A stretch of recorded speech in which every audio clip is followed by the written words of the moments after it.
জঙ্গলের মধ্যে এক অহংকারী ও গর্বিত বাঘ ছিল। নাম তার গর্জনরাজ। সে সবসময় জঙ্গলের অন্য প্রাণীদের ভয় দেখাত আর বলত, এই জঙ্গলের সবচেয়ে শক্তিশালী প্রাণী আমি, আমার সামনে কেউ দাঁড়াতে পারে না। প্রাণীরা তার অহংকার দেখে বিরক্ত হলেও কিছুই বলত না, কারণ সবাই বাঘকে ভয় পেত।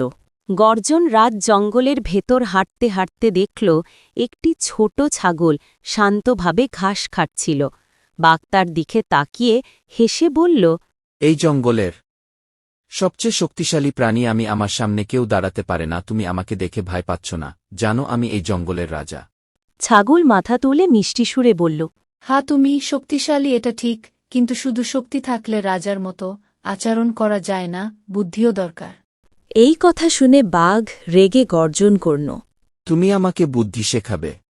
ছাগল বিনয়ের সঙ্গে বলল, না, শেখাবো না, শুধু দেখিয়ে দেব। যদি তুমি সত্যিই জঙ্গলের রাজা হও তাহলে ওই বড় গাছটাকে একটু পেছনের দিকে বাঁকাতে পারো, রাজা হলে।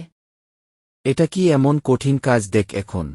সে গিয়ে গাছের ডালটাকে জোরে ঠেলল, কিন্তু একটুও নড়ল না।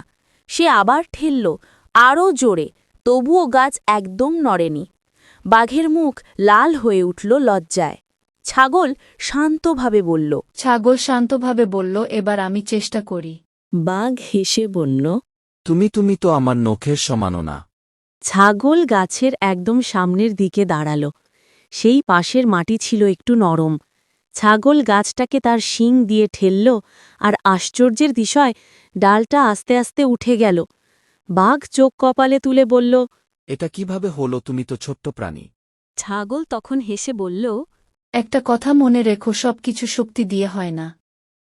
ছোট প্রাণী ও বড়কে হারাতে পারে। বাঘ লজ্জায় মাথা নিচু করে বলল, তুমি ঠিক, আমি শুধু শক্তি নিয়ে বড়াই করতাম, কিন্তু আজ বুঝলাম বুদ্ধি শক্তির চেয়ে বড়। ছাগল বলল, অহংকার করলে বুদ্ধিও শক্তিহীন হয়ে যায়, সব প্রাণীকে একটু সম্মান করতে হয়। বাঘ সম্মানের সঙ্গে মাথা নত করল।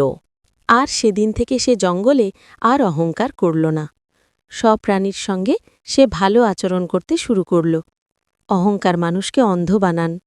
বুদ্ধি, নম্রতা ও সঠিক সিদ্ধান্তই সত্যিকারের শক্তি। তো বন্ধুরা, আমাদের আজকের ভিডিওটি এই পর্যন্ত। ভিডিওটি ভালো লাগলে লাইক, কমেন্ট, শেয়ার করুন। আর আমাদের চ্যানেলে নতুন হলে অবশ্যই চ্যানেলটি সাবস্ক্রাইব করুন।